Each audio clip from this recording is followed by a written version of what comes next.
Hi.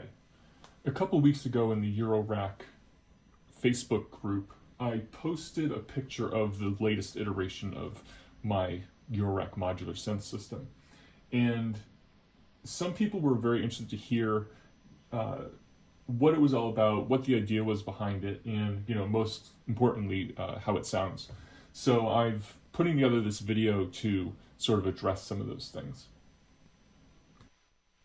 First off, this modular is based around three main ideas. So it's based on sampling, virtual tape loops, and granular synthesis. Those are the three main ideas. There's really no oscillators here. You can use disting, which I have in here, as oscillators in certain modes, but I'm really using it only for sample playback. I'm not using it for oscillators. And I'll get to that in a minute. So there's two main reasons that this rack even exists. First, in previous iterations of my rack, I pretty much always had one row dedicated to sample playback and looping, almost exactly like just any one of these rows that you might see here in this case. And for whatever reason, I don't know, I just have a lot of fun with this. And I would just always keep on coming back. It's kind of always been a constant in my case. Anytime I switch modules around or anything, I always kind of had that one thing that was always set to go for the sampling and looping and things like that. It's just for whatever reason for me, it's a natural way for me to think about music and sound. So I just tended to always gravitate towards that type of situation.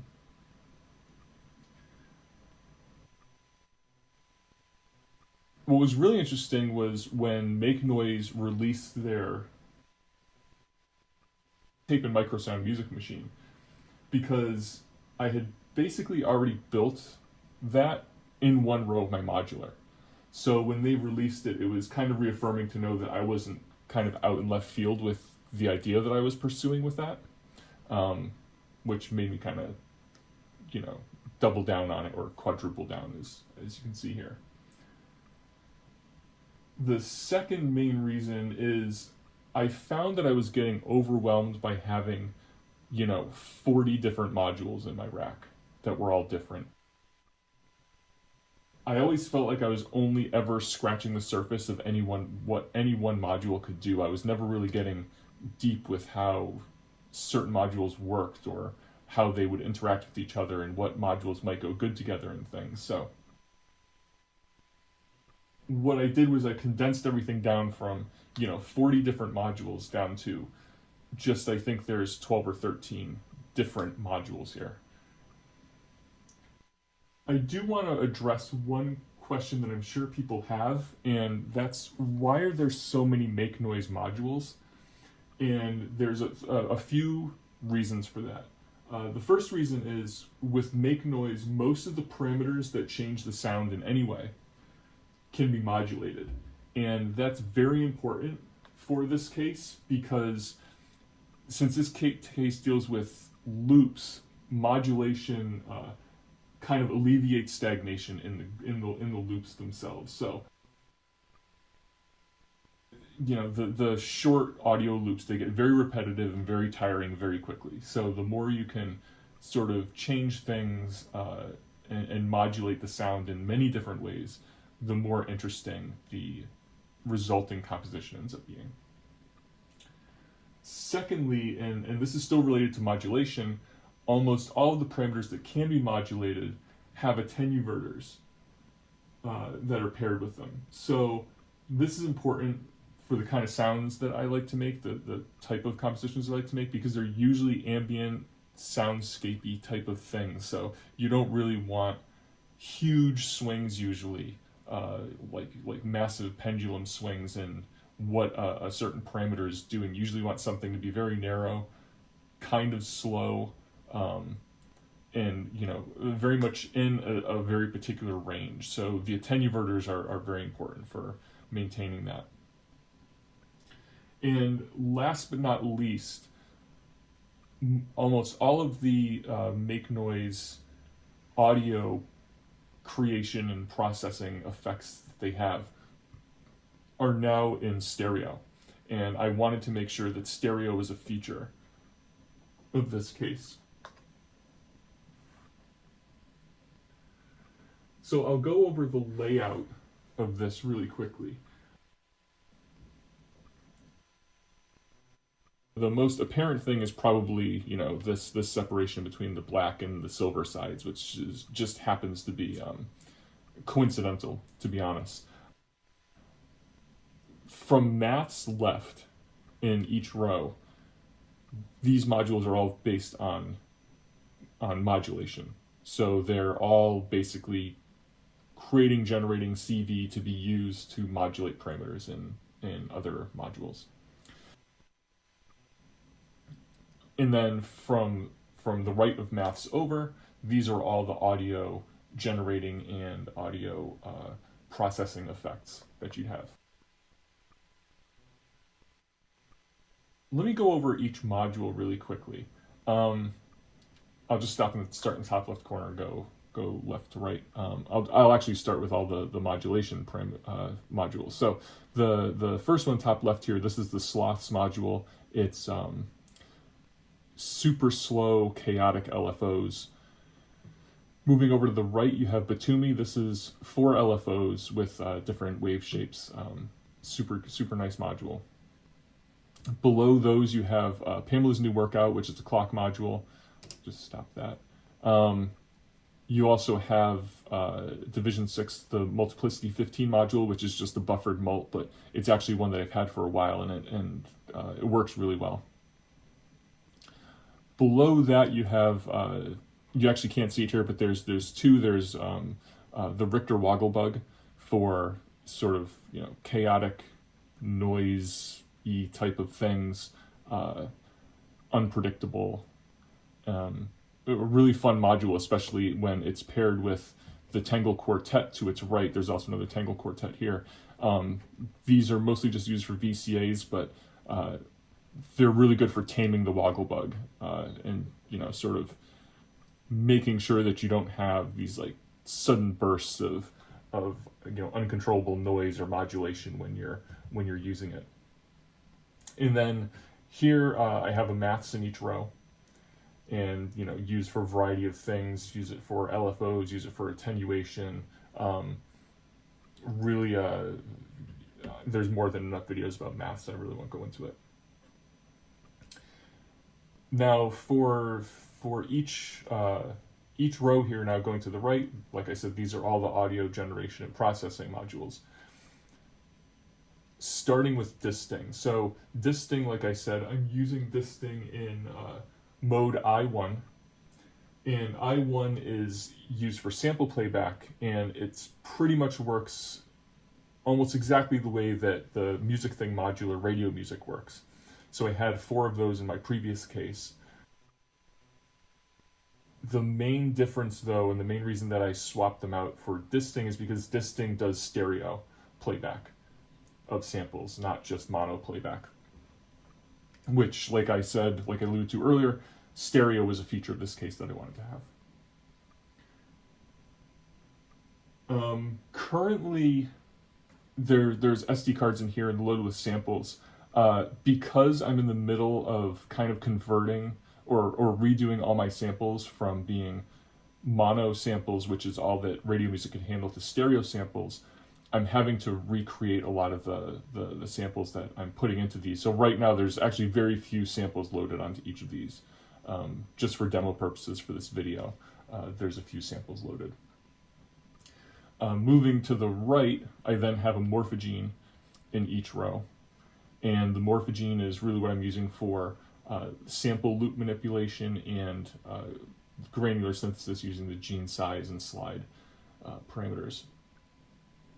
Now, this is where things get a little bit different between the rows. So rows 1 and rows 3, or A and C, these are identical. And rows 2 and 4, or B and D, those are identical as well.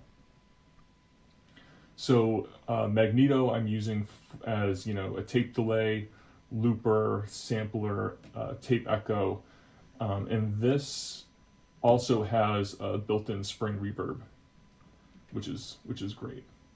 Below that, I have a mimeophone and two of those, one in row 2 and one in row 4, using that for delays.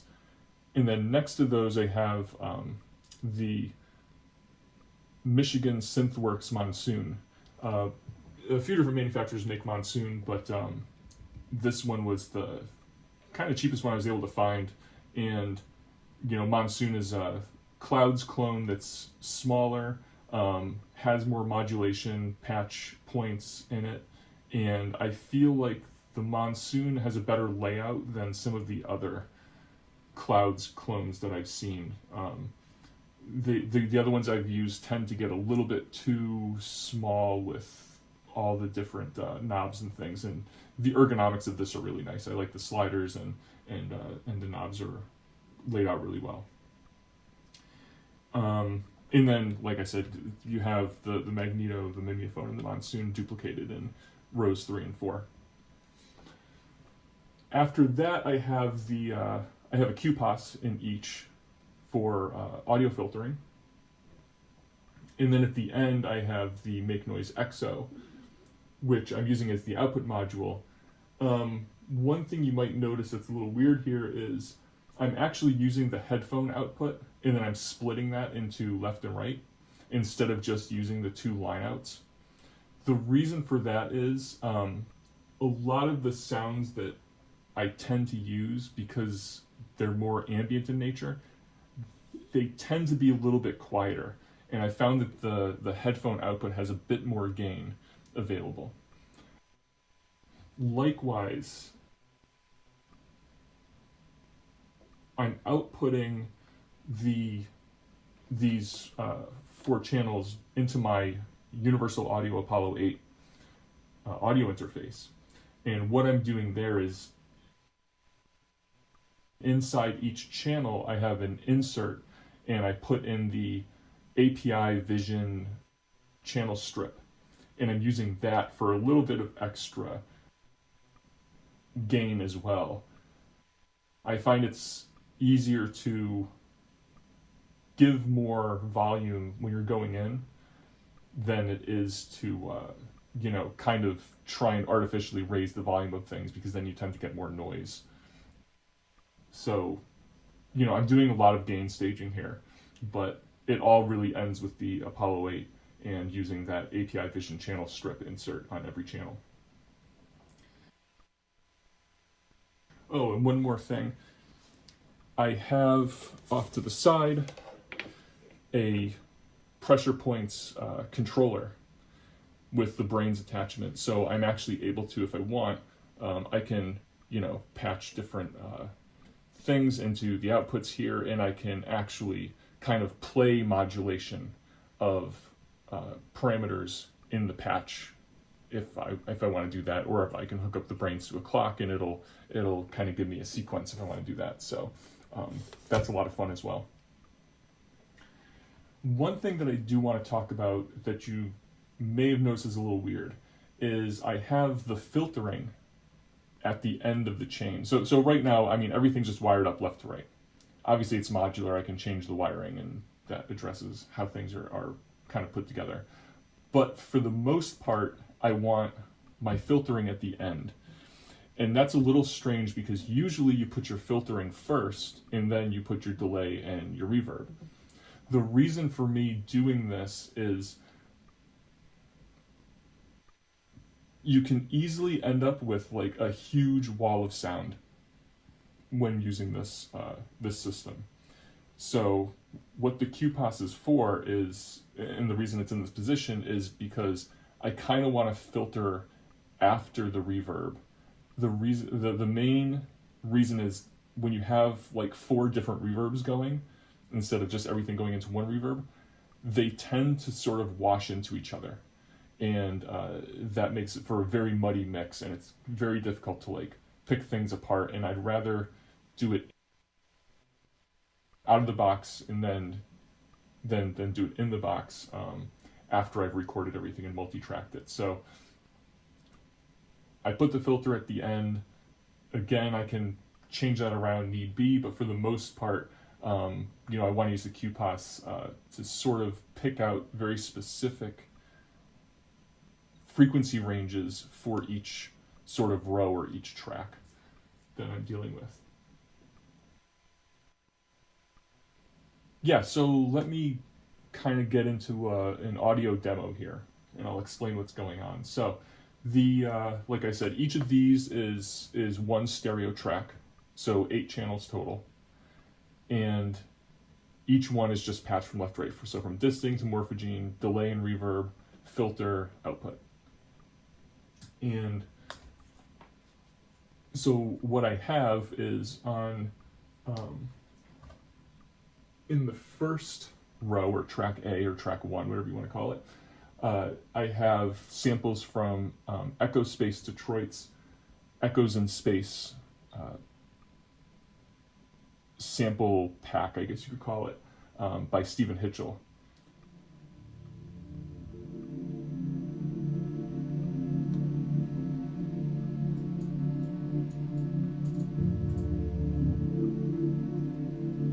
So this is just a really nice ambient pad, you know, and like I said, the disting is in radio music mode, so it's just looping the sample over and over again. I think each of these samples is maybe a couple minutes long.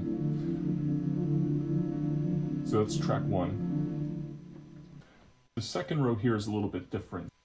What I've done, and you can hear this is just playing like a sort of rhythmic kind of plucking type of thing. What this is I've actually taken samples from Omnisphere. So what I'll do is I have an Ableton project, and just for like, it has like a 2.5 minute long MIDI note of just holding down middle C, and it'll just play whatever middle C is for the particular patch I have loaded.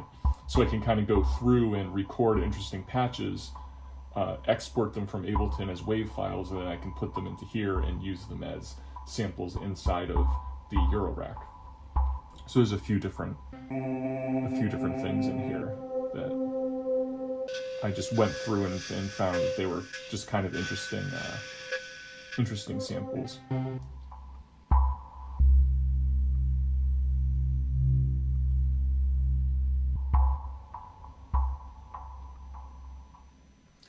Track 3 is another one from Stephen Hitchell. It's from the Echospace Detroit Modulation Space sample pack, and I think both of these can be purchased on Bandcamp.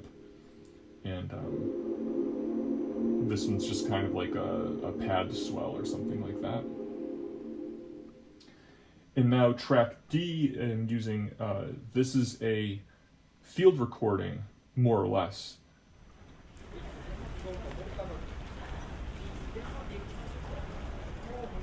And this is actually the audio from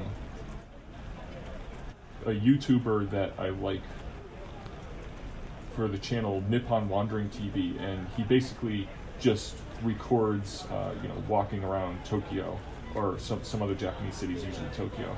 But yeah, it's good as field recordings, and I highly recommend that channel.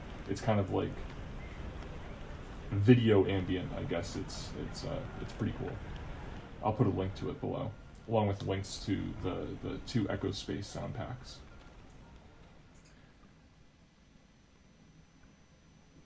Yeah, so those are the 4 different channels that are going in the 4 different types of sound. So what I'll do is I'll sort of patch these up, get the effects going, and then add a little bit of modulation, and you'll see how you know, you can kind of come out with something at the end that's certainly much more than what you're putting into it.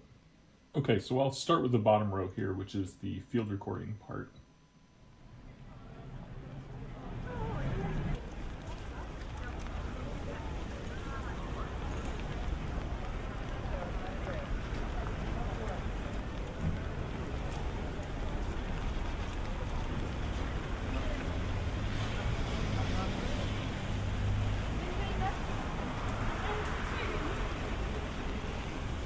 It sounds a little staticky, but that's because this one in particular was filmed during a rainstorm.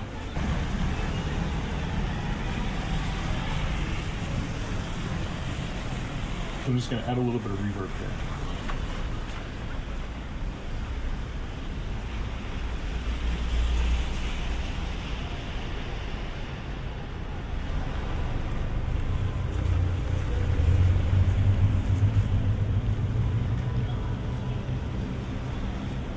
Then add the delay.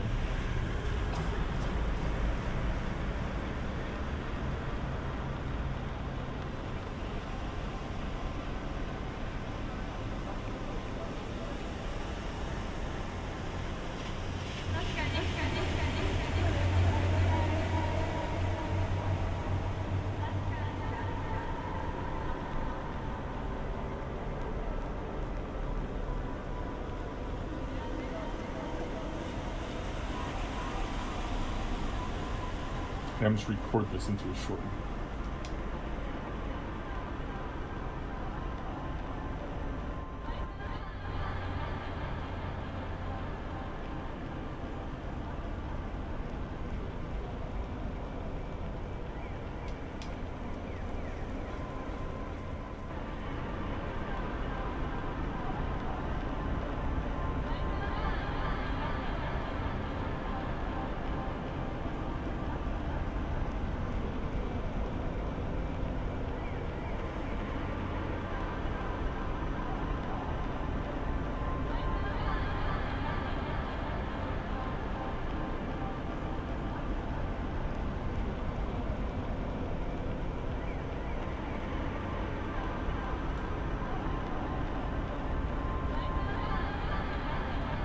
So now that's sounding kind of nice.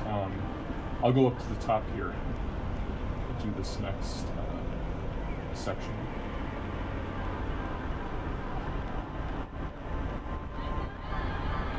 Before I do that, I'm going to switch this into high pass mode because I kind of want to get rid of the low level rumbling of cars driving by and things like that.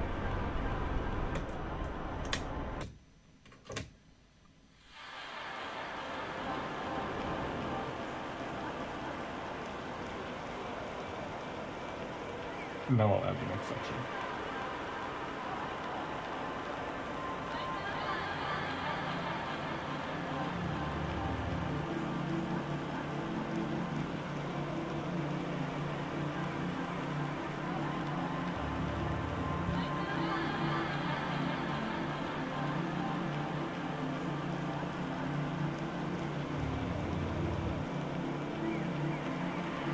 And I'll record a short loop of this as well.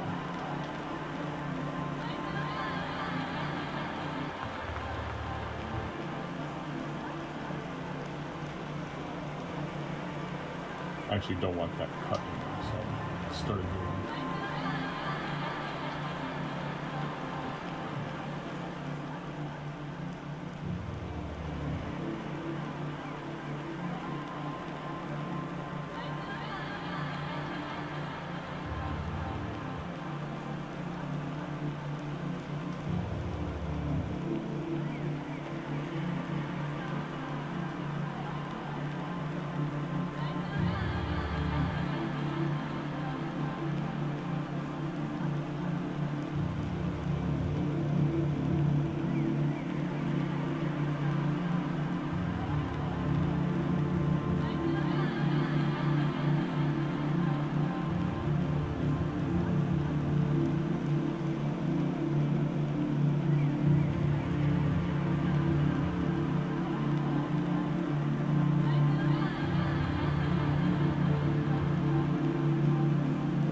Let's move on to the next section now.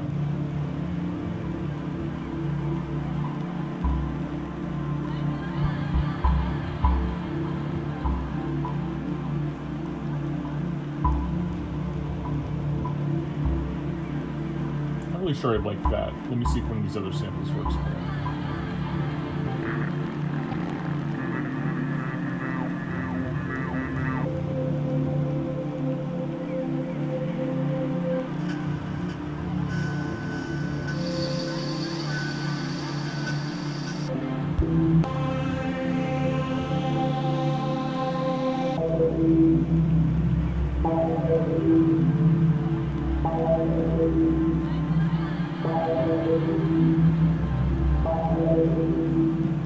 go past this first track here a little bit, so it doesn't interfere with the field recording on track 4.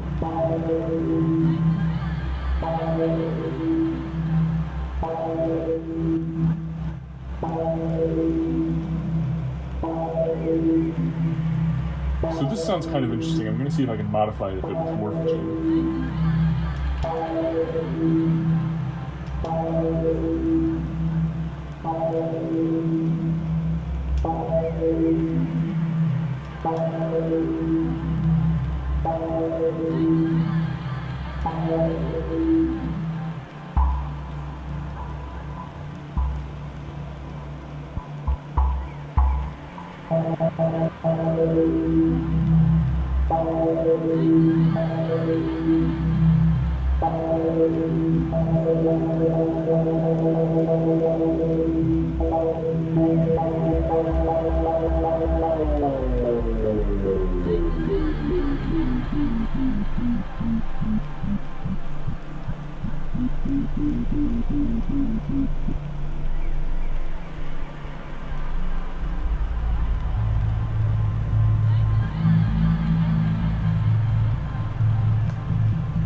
I'll come back to this section a bit later. I have some modulation ideas. So now this third track here is just the pad swell.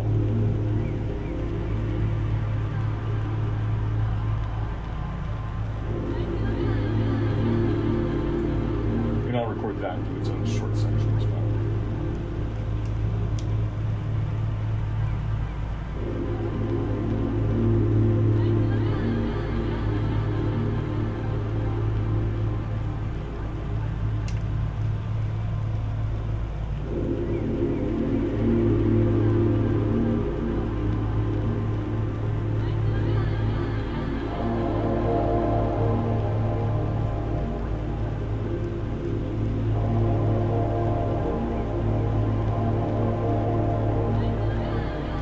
I'm using Morphogene's sort of chording method where if you turn Morph past 3 p.m., it starts to add pitch shifts in, which can kind of sound a little interesting sometimes.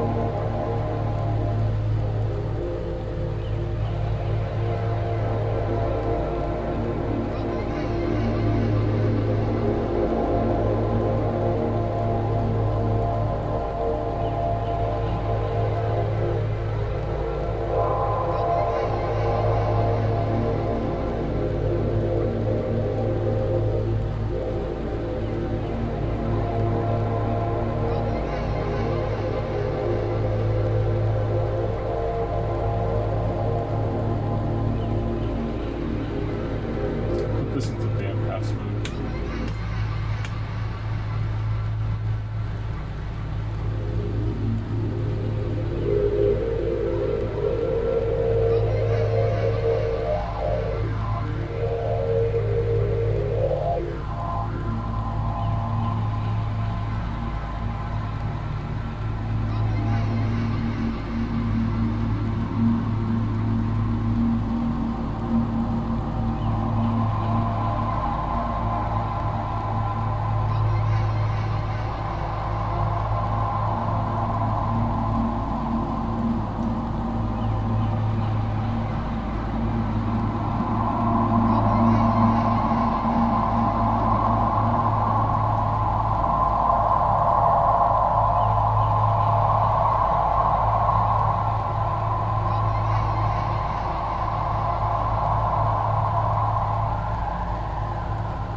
so now we have something sort of interesting.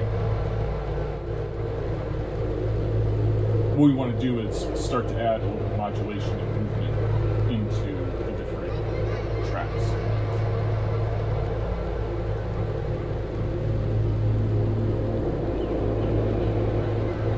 So let's start with this bassier low sound on track 2. Maths is already in cycle mode, so I'll just put that in there. And let's see. I think slide sounded interesting.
Field recording is starting to sound a little bit stale, so let's see what we can do about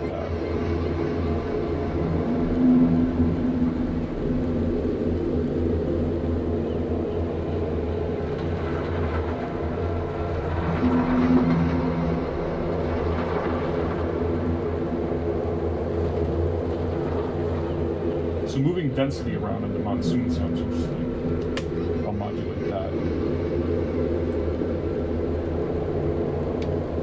I'll just use cycling channel 1 of the max.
Modulate the repeats on the magneto. That'll cause more feedback for the two tape heads on channels 2 and 4. And I'll use the woggle button for this.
Somewhat generative, kind of non-repeating, interesting to listen to, constantly evolving, which is kind of what I was going for with this case, and I think it's really working out well, and there's still a lot to learn, even though it's, like I said, only 12 different modules, I think.